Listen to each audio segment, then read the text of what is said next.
শহরে বাজারে দেখো নারীদের ঢল, পর্দাবিহীন তারা করে ঝলমল। অন্যকে তার দিকে আশিকে বানায়, দেশটা আজি ধ্বংস নারীর বেপরদায়। সবার মুখে কি আওয়াজ, হায় হায় হায়। ইবলিসের বরবান বাংলাদেশে আগমন হয়েছে নারীর বেশে। বাবার বাড়ি যাওয়ার সময় সাজে, তখন স্বামীর মনটা খারাপ হয়ে আছে। এমন সময় স্বামী যদি করছে, সুন্দর দেখা যাচ্ছে, স্বামীর কিছু ইচ্ছা করছে যে, কিন্তু এখন তো সময় নাই। কি কথা বলে না? এই স্বামী যদি বলে, বউ তুমি আজকে সাজুগুজু করবা, বউকে সাজতে হবে। ইসলাম বলেছেন তুমি সাজুগুজু করে থাকবা, তোমার স্বামী তোমাকে ভালোবাসবে। স্বামী স্ত্রী যতগুলো দাঁত বাইর হবে, ততগুলো নেক আল্লাহ মোল্লামায় দান করে দিবে। স্ত্রী যদি মা বাবার সেবা করতে না চায়, স্ত্রীর গায়ে প্রয়োজনে হাত তুলবা। 5 কারণে স্ত্রীকে মারা যায়। 1 নম্বর অপরাধ, স্ত্রী যদি মা বাবার সেবা না করে, আচ্ছা মতন মারবা। এবার হুজুর একটা কাজ করলেন, মারার অনুমতি দিবেন না? না, ইসলাম বলেছেন স্ত্রীকে মারা যায় হলো 5 কারণে। 1 নম্বর অপরাধ, মা বাবার সেবা যদি স্ত্রী না করে। 2 নম্বর অপরাধ, স্বামী যদি সাজতে বলে, বউ যদি না সাজে। আচ্ছা, অনেক বউ আছে না, বাবার বাড়ি যাওয়ার সময় সাজে, তখন স্বামীর মনটা খারাপ হয়ে আছে। এমন সময় স্বামী যদি করছে, সুন্দর দেখা যাচ্ছে, স্বামীর কিছু ইচ্ছা করছে যে, কিন্তু এখন তো সময় নাই। কি কথা বলে না? এই স্বামী যদি বলে, বউ তুমি আজকে সাজুগুজু করবা, বউকে সাজতে হবে। ইসলাম বলেছেন তুমি সাজুগুজু করে থাকবা, তোমার স্বামী তোমাকে ভালোবাসবে। স্বামী স্ত্রী যতগুলো দাঁত বাইর হবে, ততগুলো নেক আল্লাহ মোল্লামায় দান করে দিবে। 2 প্যান্ডেল মহিলা আছে 2 দিকে, এজন্য মহিলাদের কিছু ওয়াজ করা দরকার। এতদিন এরাই ছিল স্বৈর শাসক সরকার। ও যুবক, 3 নম্বর অপরাধ, স্বামী যদি স্ত্রীকে বলে তোমাকে ভালোবাসবো, স্ত্রী যদি সাড়া না দেয়, তখন স্ত্রী গায়ে হাত তোলা যায়। কথা কি বুঝাতে পারতেছে? নবীজি বলেন, তুমি রুটি বানাইতেছো, হে আম্মা জান, গোস্তের ভুনা রেডি। স্বামী যদি মিস কল দেয়, তোমাকে স্বামীর হক আদায় করতে হবে। তারপরে রুটি বানাও, তারপরে গোস্ত বানাও। এ আল্লাহর গোলাম, 4 নম্বর অপরাধ, বিনা কারণে কোন নারী যদি নামাজ রোজা ছাড়িয়া দেয়, ওই নারীর গায়ে হাত তোলা জায়েজ আছে। আপনারা কি বেজার হইতেছেন? নারায়ে তাকবীর। ভাইরা আমার, 5 নম্বর অপরাধ, আল্লাহর নবী আমার বলেন, কোন স্ত্রী যদি স্বামীর অনুমতি ছাড়া ঘরের বাইরে যায়, ওই স্ত্রীকে আঘাত করা জায়েজ আছে। এমন বউ নাই স্বামীর খেজমত করে না, আবার তালিমে যায়। কথা কয় না? শাশুড়িকে আম্মা কয় না, শ্বশুরে আব্বা কয় না, তালিমে যায়, বরখাও পরে। তুমি বরখা পরবা তখন, তালিম করবা তখন, শ্বশুর শাশুড়ি স্বামীর সেবা করবা যখন। না হলে বরখা পরার তোমার কোনো মূল্য নাই, ওই তালিমের তোমার কোনো মূল্য নাই। ঠিক নেই? মহিলারা খালি ফুইলে ভোম হয়ে গেছে, বক্তারে খালি বাস দিতেছে। আমার না, বাস দিচ্ছি না মা, বাস খুলাইতেছি। শহরে বাজারে দেখো নারীদের ঢল, পর্দাবিহীন তারা করে ঝলমল। অন্যকে তার দিকে আশিকে বানায়, দেশটা আজি ধ্বংস নারীর বেপরদায়। সবার মুখে কি আওয়াজ, হায় হায় হায়। ইবলিসের বরবান বাংলাদেশে আগমন হয়েছে নারীর বেশে। দলে দলে নিয়া ওরা গলা মিলায়, পার্কে বসিয়া ওরা মেলা মিলায়। দেশটা আজি ধ্বংস নারীর এ বেপরদায়, দেশটা আজি ধ্বংস নারীর এ বেপরদায়। সবার মুখে একই আওয়াজ, হায় হায় হায়। কথা ঠিক কিনা? এমন বউ আছে স্বামী স্ত্রীর গোপন কথা মানুষকে গিয়ে বলে, আছে? আরে কথা বলে না, এই পাবলিক আছে না নাই? তখন ওকে মারা যায়। কয় জায়গায় মারবেন জানেন? ইসলাম বলেছেন 4 জায়গায় মারা যায়। কয় জায়গায়? জোরে বলেন। 4 জায়গায়। 1 নম্বরে মারবেন জিহ্বার মধ্যে। জিহ্বাটা সোজা, সব সোজা। মেয়েরা একটা কথা বলবেন, দেখবেন ওই কথাটা একবারে পেপারের চেয়ে আগে খবর করে দিচ্ছে, আছে না এমন মহিলা? এই জন্য জিহ্বার মধ্যে এমন এমন বাড়ি মারবেন। জিহ্বায় 2-4টা যদি এমন চটকানা লাগে, আল্লাহর কাছে জিহ্বা দিয়ে কথা বলার একটা চিন্তা করবে, আমি বেশি কিছু বললেই জিহ্বার মধ্যে আমার স্বামী ধীরে মারে। কি ঠিক কিনা? 2 নম্বরে হাতের তালুতে মারবেন, 3 নম্বরে পায়ের তালুতে মারবেন, 4 নম্বরে তলপেটের নিচে লজ্জাস্থানের উপরে আঘাত করবেন। আল্লাহ নবী বলেন, ও দুনিয়ার পুরুষেরা, 4 জায়গায় তোমরা স্ত্রীকে আঘাত করবা। জিহ্বাতে মারবা, হাতের তালু, পায়ের তালু, এরপরে তলপেটের নিচে। এই 4 জায়গায় মেয়েদেরকে তোমরা মারবা। খবরদার 4 জায়গায় মারবা না। 1 নম্বর মুখে, 2 নম্বর মুখে, 3 নম্বর পিঠে, 4 নম্বরে মাথায়। অনেক আছে একটা মাথায় মারে, আছে না? মাথায় মারা যাবে না, মুখে মারা যাবে না, মুখে মারা যাবে না, পিঠেও মারা যাবে। এবার খুশি মহিলারা, হুজুর একটু কর, হুজুর খালি মারে জায়গায় জায়গায়। কি আছে না নাই? ও মুসলমান ইমানদার, ভালো করে কাল লাগাবেন। মেয়েদের 4 জায়গায় মারা নিষেধ, 4 জায়গায় মারা যায়। কোন কোন জায়গায় মারা যায় সেগুলোও বলে দিয়েছি। 4 জায়গায় মারা নিষেধ সেটাও বলে দিয়েছি। এরপরে যদি কেউ বউরে ঘুষি দিয়া নিষেধ ঠোঁট দেখবেন একবারে ফটায় দেয়, নবী বলে আংফুল মিনা লেভেল একটা উট জরিমানা দেওয়া লাগবে। ঠোঁটকে ফাটাইয়া দেয়। আংফুল মানে এবেল, এবেল মানে ঠোঁট, এবেলের মানে আংফুল মানে ঠোঁট, এবেলের মানে উট। নবী বলেন একটা উট স্ত্রীকে জরিমানা দেওয়া লাগবে। ভালো করে কাল লাগান ও দিনাজপুরের মানুষ, স্ত্রীকে 4 জায়গায় ভালোবাসবেন। 1 নম্বরে কপালে চুমা দিবেন, 2 নম্বরে গালে চুমা দিবেন, 3 নম্বর হাতে এই জায়গায় চুমা দিবেন, এই জায়গায়, এখানে না, এখানেও না, এই জায়গায়। সুবহানাল্লাহ বলবেন না? এই জায়গায় চুমা দিবেন, কপালে চুমা দিবেন, তারপরে গালে চুমা দিবেন, হাতের মধ্যে চুমা দিবেন, এরপরে নিচের ঠোঁটে চুমা দিবেন। আল্লাহ কবুল একটা উমরা হজের সব আমলনামায় দান করিয়া দিবে। পঞ্চগড়ে গেছি ওয়াজে, এক মহিলা বলে, হুজুর আমার কবুল উমরা হজের সবের দরকার নাই, আমার স্বামী যে বিড়ি খায় আর মুখ খালি পাটা ছাগলের মতো। এমন পুরুষ আছে না নাই? এ ভাই কথা কয় না কেন? আছে, হাসে না, খালি হাস।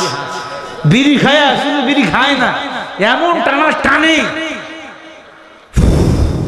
এগুলো বাতাস ছাড়ে, কয় 3 তলা পার হয়ে গেছে হুজুর। আছে না নাই? খবরদার, ধূমপান স্বাস্থ্যের জন্য উপকার। হ্যাঁ, ধূমপান স্বাস্থ্যের জন্য ঝুঁকি, ধূমপান স্বাস্থ্যের জন্য ক্ষতি। ধূমপান করলে ক্যান্সার হয় না। হ্যাঁ, ক্যান্সার হয়, ক্যান্সারের কোনো অ্যান্সার নাই।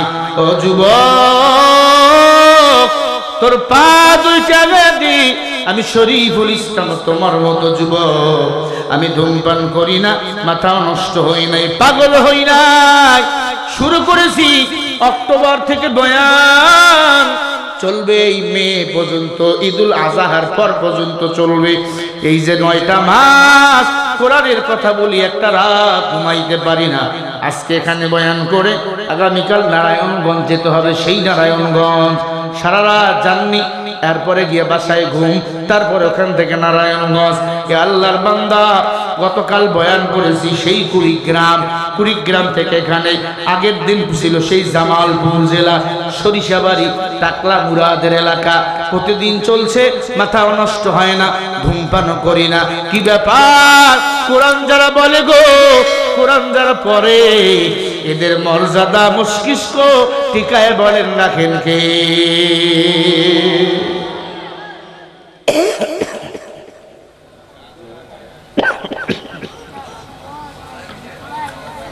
কি রাগটা ঘর নাকি? আমি একটু চা খাইলাম, বেজার হইলেন? আপনারাও ঢাকা আইসেন, চা খাওয়াবো ইনশাআল্লাহ। গাড়ি ভাড়া কিন্তু আপনাদের। ভাইরা আমার, আরে চায়ের লাগে টাও খাওয়াবো, অসুবিধা কি? কিন্তু টান খাওয়াবো না। এই ভাই কথা বলেন না, কথা বলেন তো, লড়ান কে? বুড়া মানুষ গুলা ভেজাল বেশি। এই যে নবী বলছেন কোন বুড়া মানুষ জান্নাতে যাবে না। সুবহানাল্লাহ বলেন। সব বুড়া গুলাকে আল্লাহ জীবন বানিয়ে দিবে।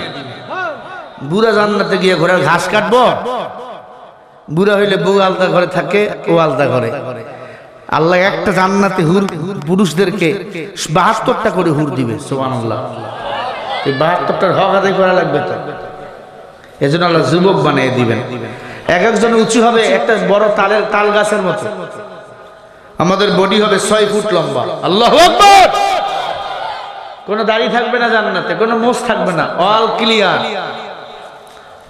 কোনো নাপাকি হব না আমরা। যতক্ষণ মন চাই স্ত্রীকে ভালোবাসতে পারবো, সিরিয়াল করে ভালোবাসবেন। আল্লাহু আকবার। আর কি করব? এরপরে দাড়ি কেমন? মুসলমান ইমানদার হযরত ওমর ডাক দিয়া বলে, মা সন্তানকে ২.৫ বছর বুকের দুধ পান করাবেন। মনে আছে কি? জিনাকার মহিলা জিনা করেছে কয় বছর? আরো জোরে কয় বছর? ২০ বছর জিনা করেছে। ২০ বছর জিনা করাবার পর উমরের দরবারে আসছিল। এরপর উমর তো বলে দিল ২.৫ বছর বুকের দুধ পান করাও সন্তান রে। ২.৫ বছর পরে উমরের দরবারে মহিলা হাজির। হযরত ওমর মহিলাকে দেখে খুশি, তুমি আসছো উমর, আমি জিনা করেছি, এই অবস্থায় মারা গেলে আমি জাহান্নামে যাব, আমি তাওবা করতেছি উমর, আমাকে দুনিয়া থেকে বিদায় করিয়া দেন। আবার পক্ষে কথা বলার মতো কেউ নাই। আমি আল্লাহর কোরআনের বিধান মেনে নিলাম, আমি আল্লাহর কোরআনের আইন মেনে নিলাম, আল্লাহর বিধান নবীজির সুন্নাহ মোতাবেক আমাকে দাফন করবেন। উমর বলে ঠিক আছে। মহিলাকে অর্ধেক মাটির নিচে পুঁতে ফেলা হলো, মাজা পর্যন্ত পাথর নিক্ষেপ করবে। ছোট্ট যে বাচ্চাটা হয়েছিল, কন্যা সন্তান ছিল, ২.৫ বছরের কন্যাটা একটু কথা বলতে পারে, আংশিক কথা। ডাক দিয়ে বলে, আমিরুল মুমিনিন উমর, আমার মাকে মারবেন, কারণ আমার মা জিনা করেছে ২০টা বছর, কিন্তু আমার কিছু প্রশ্নের জবাব দিলে আমি খুশি হব। মাথা ঘুরে গেছে উমরে। তোর আবার কি প্রশ্ন? হ্যাঁ, হাসি না হইলে রান্না ঘরে নিয়ে যা। বিএনপি নিজে নিজে কয়টা নেতা মাস্তানি করেছে, আয়না ঘরে নিয়ে যায় ফুটবল খেলছে। কথা কয়। আর আমাদেরকে তো হকি খেলার ইয়া বানাইছিল, ব্যাট। আমাদের অবস্থাকে একবারে কেরাসিন করে ফেলছে। এই ওয়াজ করতে না মানে ও ইউটিউবে দেখেন আমার নামে সার্চ দিয়া, প্রায় ওয়াজে খালি মারামারি করতাম ওদের সাথে। কিন্তু আফসোস একটা দুনিয়া থেকে তুলে দিতে পারি নাই। আফসোস আমার এটা। কারণ যারা কোরআনের দুশমন, যারা ইসলামের দুশমন, এরা আল্লাহরও দুশমন। যারা কোরআন সহ্য করে না, এরা হলো কাফের। ঠিক কি না? আমার কথা, ওয়াল্লাযীনা কাফারু ওয়া কাযযাবু বিআয়াতিনা উলাইকা আসহাবুল জাহিম। সূরা মাইদার ৮৬ নম্বর আয়াত আল্লাহ বলে, যারা কাফের, তারা কোরআন অস্বীকার করে, এদের জন্য জাহান্নাম। এমন কাফের ছিল কি ছিল না? জোরে বলেন, ছিল কি ছিল না? ছিল। এখন কোন বাধা আছে? এখন এতটুকু ছেলেও বক্তা দাওয়াত দিয়ে মাহফিল করে, এখন কোনো অনুমতি নেই। সুবহানাল্লাহ। এটাই হবে। বিএনপি ক্ষমতায় আসবা, জামাত ইসলাম ক্ষমতায় আসবা, চরমনাই ক্ষমতায় ইয়ে বলবে আমাকে দাওয়াত দাও, নাহলে মাহফিল হবে না। সাবধান, লুলা থাকবে না। জমিন আল্লাহ, আল্লাহর জমিনে কোরআনের কথা চলবেই। অনুমতির কোনো প্রয়োজন মানে আমরা করি না। কিসের অনুমতি? অনুমতি দেওয়ার নামে লক্ষ লক্ষ টাকা খায়। এবছর দেশ স্বাধীন হয়েছে, মাহফিল কম না বেশি? আরে জোরে বলেন। দৈনন্দিন ফোন রিসিভ করতাম 300, এখন ফোন রিসিভ করা লাগে 3000। যদি 10টা করি দিনে করি, ডেট পুরায় না। এত লক্ষ লক্ষ দেওয়া, কিরে এত হইল কেন? স্বাধীন দেশ।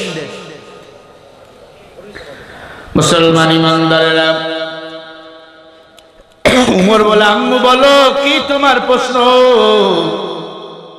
বলে, 1 নাম্বার প্রশ্ন, আমার মা এখন মারা যাবে, আমার মাকে পাথর নিক্ষেপ করে মারবেন। আমার মা অবস্থায় যদি মারা যায়, হে উমর, আমার মা জান্নাতে না জাহান্নামে একটু জবাব দিবেন। 2 নম্বর প্রশ্ন, আমার মায়ের সাথে অনেক মানুষ মিলামিশা করেছে, আমার পরিচয় হবে কি? অবৈধ সন্তান। কে আমার বাবা বৌদ্ধ ছিল, মুসলমান ছিল না হিন্দু ছিল, আমার পরিচয়টা হবে কি? আপনি কোরআন দিয়ে একটু দলিল দেন। মহা কঠিন প্রশ্ন করে ফেলছে, আমার পরিচয় হবে কি? মানুষ তো হাসলেই বলবে, দেখ দেখ দেখ অবৈধ সন্তান যায়। ঠিক আছে না?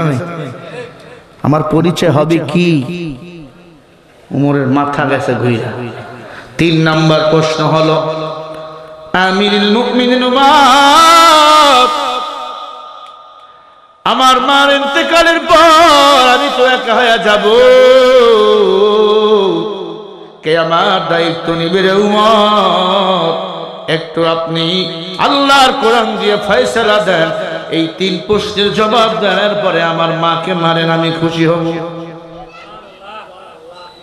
হযরত ওমর রাদিয়াল্লাহু তাআলা ডাক দিয়া কয়, ও সাহাবায়ে কেরাম, মহিলাকে তোল। এই প্রশ্নের 3 উত্তর তো আমার জানা নাই, অপেক্ষায় থাকতে হবে। পাঠাবেন হিকমত আমার আল্লাহ। আল্লাহর নবী দুনিয়াতে বেঁচে নাই। হযরত ওমর বিপদে পড়লে সিজদায় পড়তেন, আমার আল্লাহ আমার নবীজির মাধ্যমে স্বপ্নে জানাইয়া দিত। আল্লাহু আকবার। হযরত ওমর বলে, মহিলাকে তোল, 1 সপ্তাহ সময় দাও। সাহাবায়ে কেরাম খালি কামড়াইতেছে শরীর, খিরে ছোট্ট বাচ্চা ওমরকে থামাই দিল।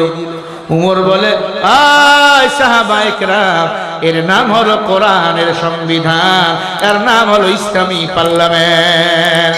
একটা কোটিপতিরও যেই পাওয়ার, একটা গরিবেরও থাকবে সেই পাওয়ার। কি কথা বলেন? এখন টাকাওয়ালা গেলে বিচার করে, গরিব গেলে তাড়াইয়া দেয়। হক আছে না নাই? ও মুসলমান, ইসলামী পার্লামেন্ট যদি চালু হয়ে যায়, কোরআন যদি চালু হয়ে যায়, গরিবের কথা যেমন শুনবে, টাকাওয়ালার কথাও তেমনি শুনবে। বরং গরিবের অগ্রাধিকার তাদের কাছে থাকবে বেশি।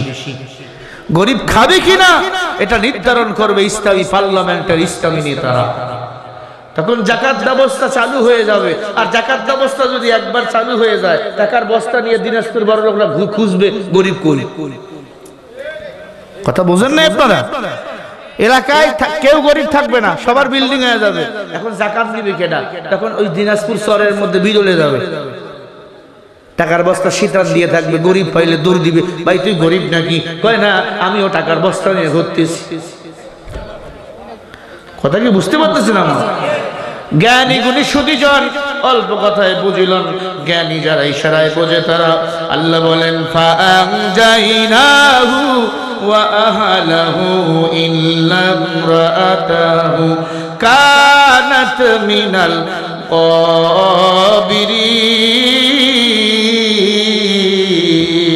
কাবিরিন।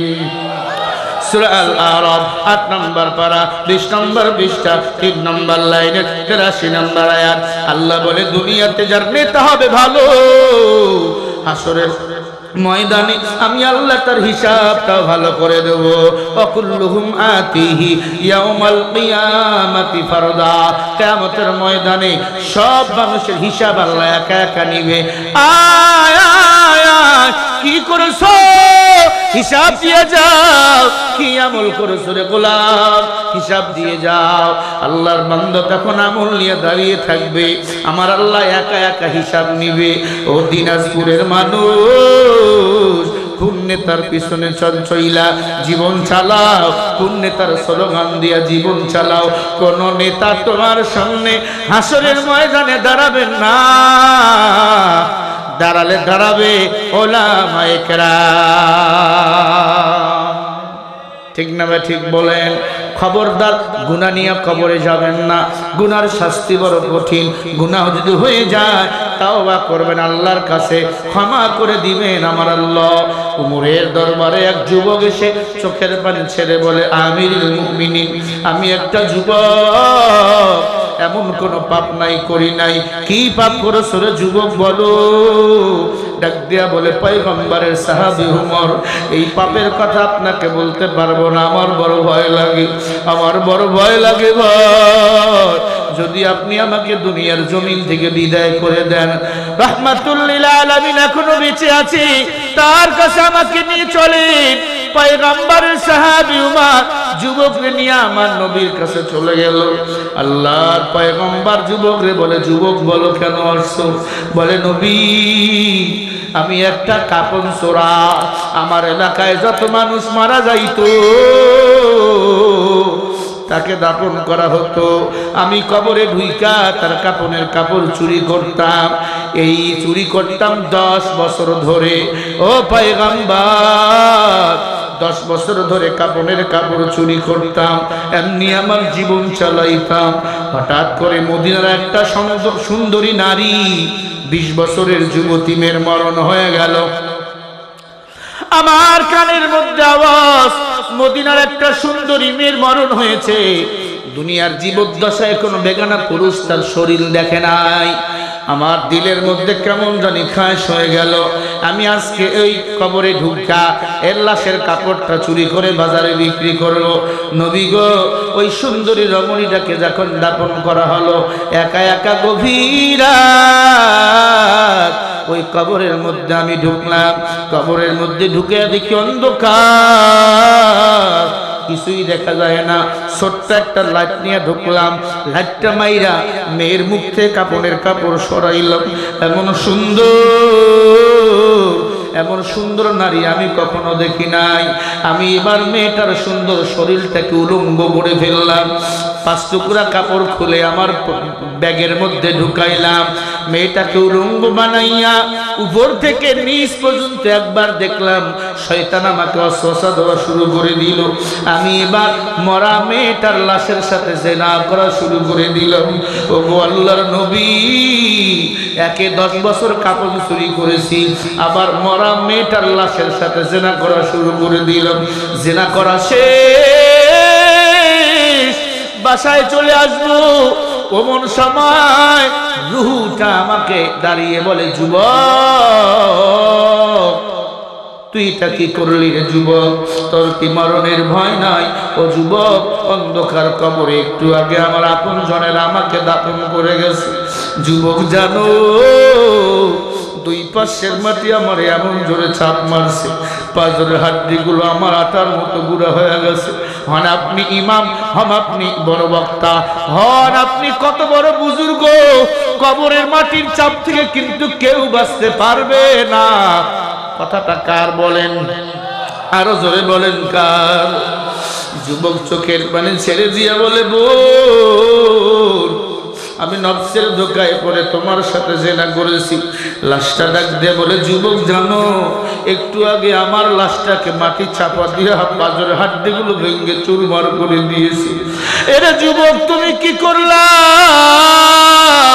তোমার কি মরণের ভয় নাই?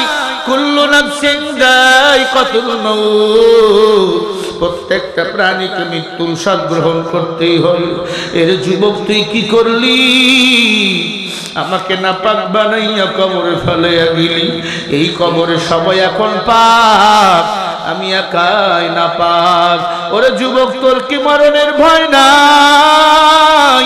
এই কবরে আজ অথবা কাল তুমিও আসবা, আজকে আমি এসেছি কালকে তুমি আসবা, পরশু আর একজন আসবে, এমন জাদু হতেই থাকবে।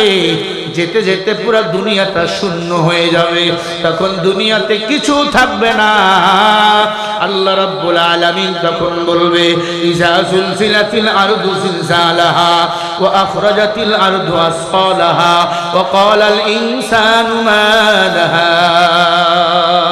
ইসরাফিল আলাইহিস সালাতু ওয়াস সালাম তখন সিংহায় ফু দিবে, একটা সিংহায় ফু দিবে, পুরো জমিনটা ফেটে চৌচির তামা হয়ে যাবে। আবার একটা ফু দিবে, সব দুনিয়ার গাছপালাগুলো উল্টে যাইবে। ইসরাফিল আর একটা সিংহায় ফু দিবে, পুরো জমিনটা সমান হয়ে যাবে। ও যুবক, তুমি কি করলা? তোমার কি মরণের ভয় নাই? আমি লাশের সাথে যেটা করে আমাকে তুই নাপাক বানিয়ে ফেললি, বল আল্লাহর আদালতে তুই কেমনে দাঁড়াবি? যুবক চোখের পানি ছেড়ে দিয়ে বলে, নবী,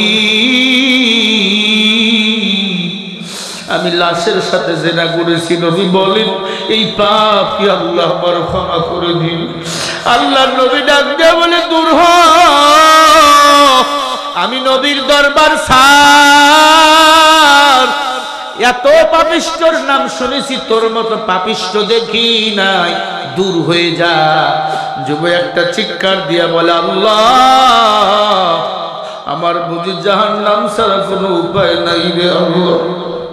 আমি লাশের সাথে জিনা করেছি, কাপড়ের কাপড় চুরি করেছি। একটা মানুষ মারা গেলে পুরুষদের 3 টুকরা সাদা কাপড় হলো আপন, মেয়েদের 5টা সাদা টুকরা কাপড় হলো আপন, এছাড়া আপন কেউ নাই। আমি এটাও চুরি করেছি। ও আল্লাহ, এই মুখ আমি দুনিয়ার মানুষরে কেমনে দেখাবো? যুবক দৌড় দিয়ে একটা জঙ্গলার মধ্যে চলে গেল। জঙ্গলায় চলে যাওয়ার পর যাই নামাজ বিছাইয়া কান্দে, আল্লাহ, তুমি আমাকে ক্ষমা করে দাও। আমার আল্লাহ কত দয়ালু দেখো। আল্লাহ বলে, ওয়াসারিউ, যারা গুনাহ করাবার পরে আমি আল্লাহর কাছে মাফ চাই, আমি আল্লাহ বান্দার সব গুনাহগুলি তখন মাফ করিয়া দিই। আরো জোরে বলেন সুবহানাল্লাহ। ও দিনাজপুরের যুবক, ও পর্দার অন্তরালের মা, মাইকের আওয়াজ যদি কানের মধ্যে যায় ভালো করে শোনো। যুবক যাই নামাজ বিছাইয়া বেশি বেশি ইস্তেগফার করা শুরু করছে। আস্তাগফিরুল্লাহাল্লাযী ওয়া আতুবু ইলাইহি, লা হাওলা ওয়ালা কুওয়াতা ইল্লা বিল্লাহ। আল্লাহ, তুমি ছাড়া কেউ নাই, আমাকে ক্ষমা করে দাও রে আল্লাহ। আমার আল্লাহর সাথে সাথে আমার নবীর কাছে আয়াত নাযিল করে বলে, নবী, ওই যুবকরে খবর জানাইয়া দাও, ওই যুবক গুনাহ করেছে, তাওবা করার কারণে আমি আল্লাহ তার গুনাহ নেক বানিয়ে দিলাম। আরো জোরে বলেন, মিথ্যা কথা বললাম নি। সূরা ফুরকান ৭৭ নম্বর আয়াত আল্লাহ বলেন, ইল্লা মান তাবা ওয়া আমানা ওয়া আমিলা আমালান সালিহান ফাউলাইকা ইউবাদদিলুল্লাহু সাইয়্যাতিহিম হাসানা ওয়া কানাল্লাহু গফুরার রহিমা।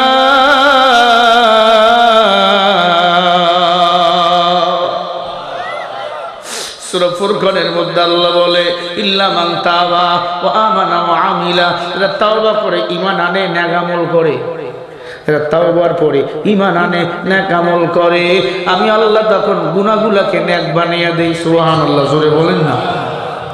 আল্লাহ নবী ডাক দিয়ে বলেন, যুবক, আমার আল্লাহ আয়াত নাযিল করেছে, সুসংবাদ দিয়েছে, তুই লাশের সাথে জিনা করাবার পরেও আল্লাহর কাছে তাওবা করেছো, আমার আল্লাহ তোর গুনাহগুলোকে নেক বানিয়ে দিয়েছে। ও দিনাজপুর গোবরাপাড়ার যুবকেরা, ও দিনাজপুর সদরের মানুষেরা, পাহাড় পরিমাণও যদি গুনাহ বলেন মাপ চাবো কার কাছে? কার কাছে? তাওবা করনেওয়ালা বান্দাকে বলেন পছন্দ করেন কি? আল্লাহর কাছে মাপ চাও। আল্লাহ ছাড়া মাপ করার মতো কেউ নাই।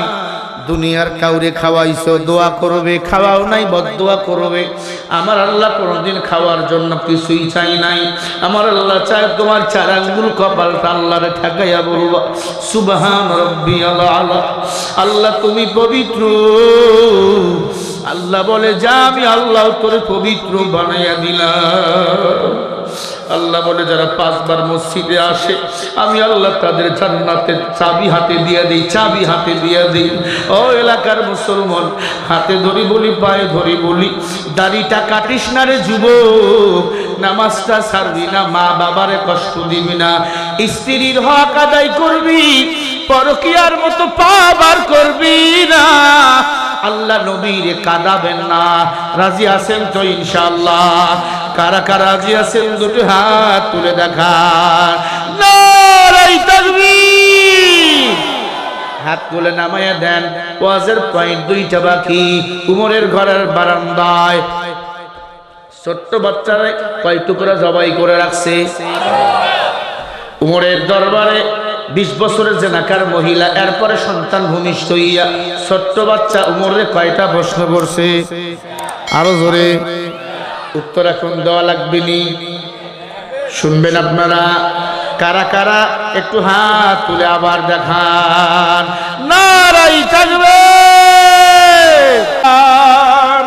অজগবি সবে সাজে গোজে তুমি সেজেছো হনুমান, অজগবি সবে সাজে গোজে তুমি সেজেছো হনুমান, রক্তে কিনা বাংলা আমার লাখ শহীদের দান, তবুও কেন বন্ধু তোমার বিদেশের প্রতিটা? বিদেশ বিদেশ ভাব এমন বান্দা আছে না নাই? এদেরকে জায়গা দিবেন না ইনশাআল্লাহ। এই মসজিদ এবং এই মাহফিল আগামী বছর চলবে। রাজি আছেন?